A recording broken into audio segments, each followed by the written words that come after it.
ആളുകൾ മനുഷ്യർ ജപ്പാന്റെ തെരുവീഥികളിൽ പിടഞ്ഞു വീണ് മരിച്ചു. ഇന്നും അവിടെ ജനിക്കുന്ന കുഞ്ഞുങ്ങൾ അംഗവൈകല്യം ഉള്ളവരായി ജനിക്കുന്നു എന്നാണ് നമുക്ക് മനസ്സിലാക്കുവാൻ കഴിയുന്നത്. ആ അറ്റം ബോംബ് വികസിപ്പിച്ചെടുത്ത ശാസ്ത്ര സംഘടനയായ മാൻഹാറ്റൻ പ്രോജക്റ്റിലെ സയന്റിസ്റ്റുകൾ അതിനുശേഷം ഒരു ഘടികാരത്തിന് രൂപം നൽകി, ഒരു ക്ലോക്ക്. അത് 1947 ഷിക്കാഗോയിൽ സ്ഥാപിച്ചു. ആ ക്ലോക്ക് ഷിക്കാഗോയിൽ സ്ഥാപിക്കുമ്പോൾ ആ ക്ലോക്കിൽ സൂചികൾ, വലിയ സൂചിയും ചെറിയ സൂചിയും രണ്ട് രീതിയിൽ അവർ ക്രമീകരിച്ചിരുന്നു.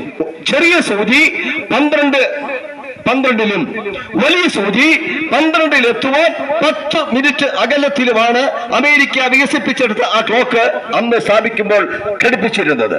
അതായത് ലോകം അർദ്ധരാത്രിയിൽ 12 മണിയിലെത്തുവാൻ 10 മിനിറ്റ് ബാക്കിയുണ്ട് എന്ന് 1947 ഷിക്കാഗോയിൽ മാൻഹാറ്റൻ പ്രോജക്റ്റിലെ സയന്റിസ്റ്റുകൾ സ്ഥാപിച്ച ക്ലോക്ക് ലോകത്തിന് മുന്നറിയിപ്പ് നൽകി.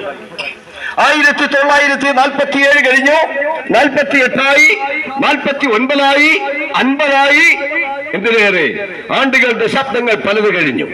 ആ ക്ലോക്കിന്റെ ചെറിയ സൂചിക്കോ വലിയ സൂചിക്കോ ഒരു ചലനമൊന്നും സംഭവിക്കുന്നില്ല.